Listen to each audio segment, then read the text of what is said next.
오늘 말씀 골로새서 3장 19절 보도록 하겠습니다. 한 절, 골로새서 3장 19절. 남편들아, 아내를 사랑하며 괴롭게 하지 말라. 오늘 말씀의 제목은 그리스도인의 가정 두 번째 시간, 아내를 사랑하라 입니다. 제가 골로새서를 시작하면서 계속 반복하고 있는 것이 골로새서의 구조입니다. 골로새서는 총 4장으로 되어 있는데 1장과 2장은 교리적인 면을 다루고 3장과 4장은 1장과 2장을 삶에 적용하는 말씀이라는 거예요. 1장과 2장을 정리하면 한마디로 예수 그리스도는 우리의 전부라는 것입니다. 만물은 그리스도로 말미암아 창조되었고 그리스도로 말미암아 유지되고 있고 그리스도께서 앞으로 다시 오셔서 모든 것을 완성하실 것이라는 말씀이에요. 즉 그리스도가 전부라는 것입니다. 그리스도로 말미암아 모든 것이 존재하고 그리스도로 말미암아 모든 것이 발전하고 완성된다는 사실입니다. 3장에 들어오면서 그리스도를 믿은 성도가 어떻게 살아가야 하는지에 대한 말씀이에요. 먼저는 어떻게 하라 그랬죠? 위의 것을 생각하고 위의 것을 찾고 땅의 것을 생각하지 말고 땅의 것을 버리라 그랬습니다. 위의 것을 찾는 것은 하나님의 말씀대로 사는 삶이고요. 땅의 것은 바로 죄악된 생활을 말합니다. 땅의 지체를 죽이라고 한 것은 우리의 부패성, 죄성, 죄를 지으려고 하는 그 경향들을 배제하고 그 자리에서 떠나라는 거예요. 죄성을 이기기 위해서 12절에서 17절에 뭐라고 했죠? 모든 덕목, 자비, 긍휼, 온유, 겸손, 오래 참음, 그 위에 뭐를 하라고요? 사랑을 더하고 감사하며 살라고 했습니다. 그러면서 지난주부터 위의 것을 생각하고 땅의 것을 생각하지 않는 실제적인 방법이 무엇인가? 그리고 어디에서부터 적용해야 할 것인가? 어디에서부터 적용하라 그랬죠? 가정에서부터입니다. 가정은 하나님께서 우리 인간들에게 주신 가장 기초적인 단위의 사회이고요. 그 가정을 통해서 나타나는 부모의 다스림과 사랑, 그리고 성경적 관계 속에서 하나님께서 예비하신 천국을 맛볼 수 있어요. 18절에서는 당시 시대에 여자들이 짓밟힘을 받다가 이제 그곳에 복음이 들어가는 곳마다 여자들의 지위가 향상됩니다. 올라갔어요. 그래서 어떤 사람들은 잘못 생각해서 이제는 남자와 여자가 같다는 생각을 가지게 되면서 가정에서 질서를 무시하는 일들이 벌어졌다 그랬습니다.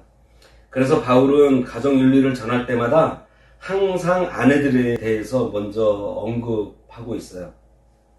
골로새서에서는 아내에 대해서 한 절, 남편에 대해서는 한 절 이렇게 되어 있는데 베드로전서에서는 남편에 대해서는 한 절인데 아내에 대해서는 7절, 그리고 에베소서에서는 아내에 대해서는 3절로 되어 있는데 또 남편에 대해서는 10절 정도 할애를 하고 있습니다.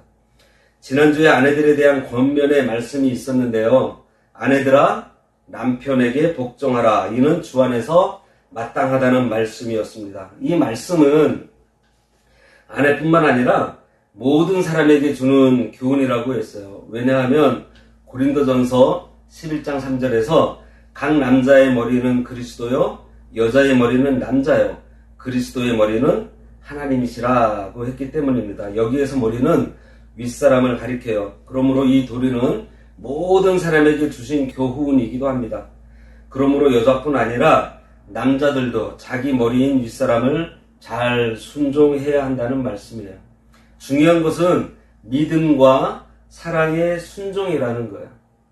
순종하라고 했으니까 순종하는 것이 아니고 이 순종이 결국은 누구를 향하고 있었어요? 하나님을 향하고 있다는 그 믿음으로 순종하는 것입니다. 본문에 나오는 아내의 이 순종이 가능하게 해주는 것이 남편의 사랑입니다.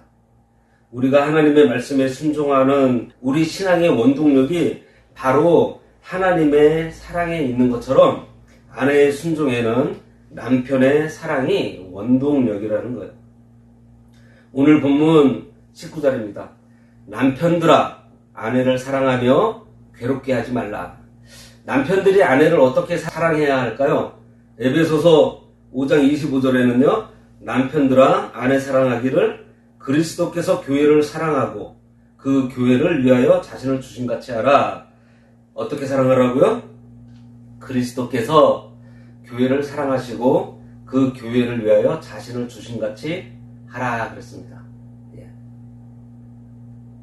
뭐예요? 예수님의 사랑은 어떤 사랑이죠? 능동적인 사랑입니다. 무슨 말인가 하면 우리가 잘했을 때, 예쁠 때, 말 잘 들을 때 사랑하는 것이 아니고 우리가 죄인 되었을 때 예수님이 먼저 우리를 사랑해 주셨습니다. 우리가 모든 공예배에 잘 참석하고 새벽 예배에 빠지지 않고 찬송도 잘 부르고 열심히 봉사해서 사랑해 주신 것이 아니고 우리가 죄인 되었을 때 예수님께서 우리를 사랑해 주셨어요. 자, 남자들 잘 들어보세요. 어떻게 사랑해야 한다고요? 예수님처럼 능동적인 사랑을 하라는 거예요. 아내가 잘하고 못하고 예쁘고 뭐 귀엽게 생긴 것으로 사랑하는 것이 아니고 어떻게 보면 그것은 장사하는 겁니다. 아내가 잘하니까 나도 잘하자. 기브앤테이크는요 사랑이 아니에요. 거래지. 이 사랑은 우리 인간의 능력과 결심으로 할 수 있는 것이 아닙니다. 하나님의 은혜를 받고 성령의 역사하심으로 감당할 수 있는 사랑에 예수님의 사랑, 하나님의 사랑을 우리는 아가페 사랑이라고 해요. 이 아가페에는 세 가지 의미가 담겨 있다고 해요. 먼저는 이해하다라는 의미입니다. 그 다음은 용서한다. 그리고 희생한다라는 뜻이 있다고 해요. 남편들은 아내를 항상 이해하고 실수가 있고 잘못해도 용서하고 하나님께서 짝지어준 이 아내를 희생하면서 사랑해야 하는 것입니다. 이해한다고 했는데 남자와 여자는 그 생각하는 구조가 좀 다른 것 같아요.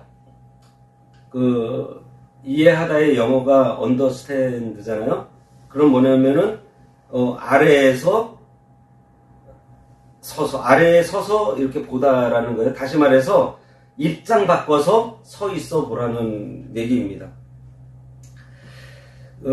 제가 결혼 초기에 우리 부부가 한 일이 있는데 책을 두 권을 샀어요. 같은 책을 두 권을 사서 제목이 화성에서 온 남자, 금성에서 온 여자라는 책을 두 권을 사서 같이 읽었습니다. 거기에 보면 여자의 성향이 있고 남자의 성향이 잘 기록되어 있어요.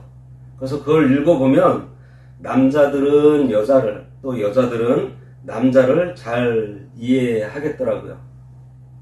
그래서 예를 들면은 이런 것들입니다.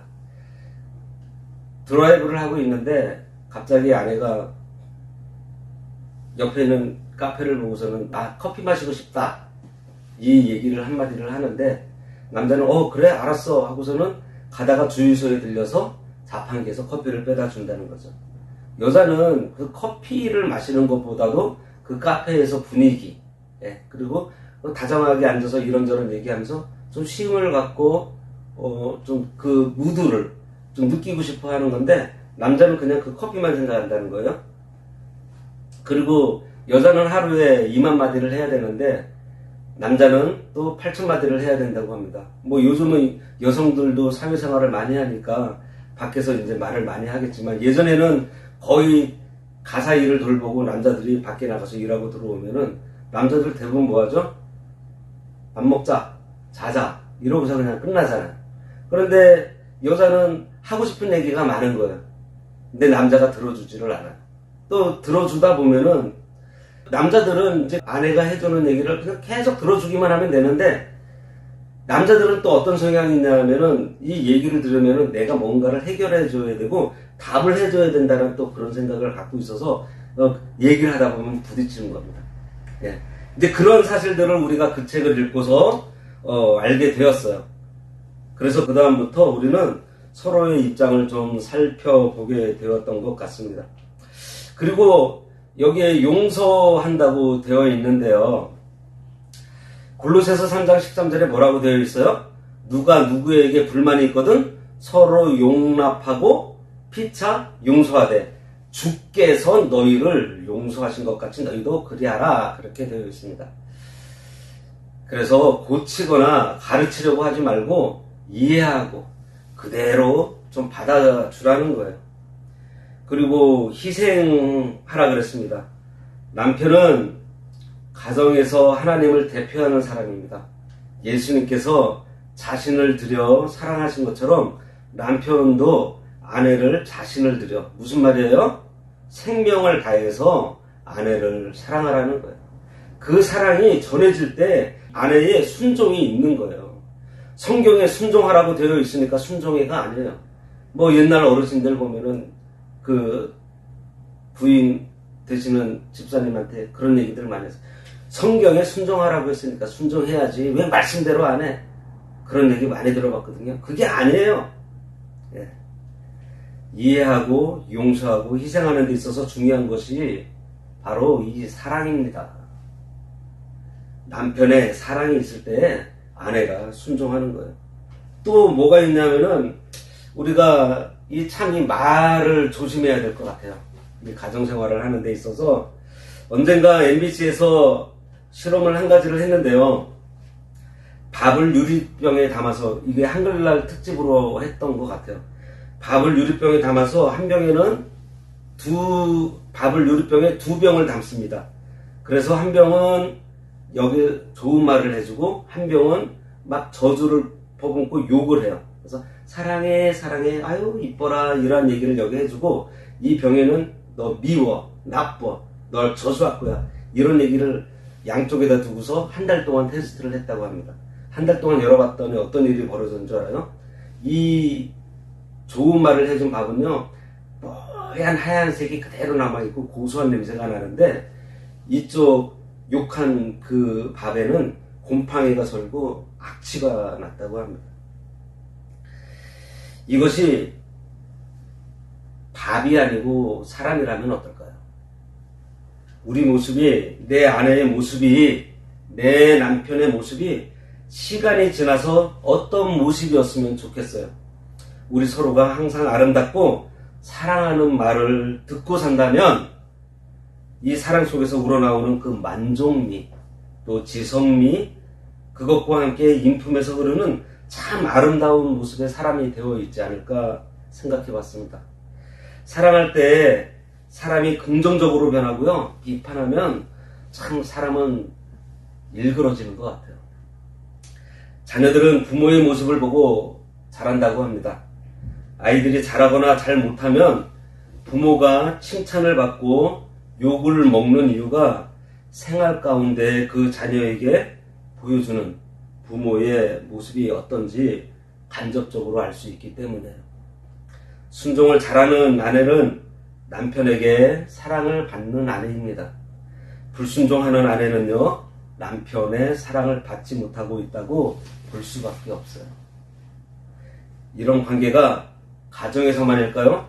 교회에서도 마찬가지입니다. 우리가 서로 사랑하고 표현하는 것 참으로 중요합니다. 다음 시간에는 부모로서 자녀로서의 삶을 어떻게 살아야 하는지 살펴보도록 하겠습니다. 기도하겠습니다. 하나님 아버지, 새 사람이 되어 이 세상을 살아갈 때 위의 것을 생각하고 찾는 생활을 하며 모든 덕 위에 사랑을 더하며 감사하라 하신 그 말씀을 우리에게 허락하신 이 가정에서 저희들이 실천할 때에 남편들이 아내를 사랑하라 하셨사오니 모든 그리스도인 가정이 서로 이해하며 용서하고 예수님께서 우리를 위해 희생하신 것처럼 희생함으로 건강한 가정을 이루게 하시고 말에 실수 없게 하셔 아름다운 가정과 교회를 이루어 주시기를 간절히 바라고 원하오며 예수님의 이름으로 기도드리옵나이다. 아멘.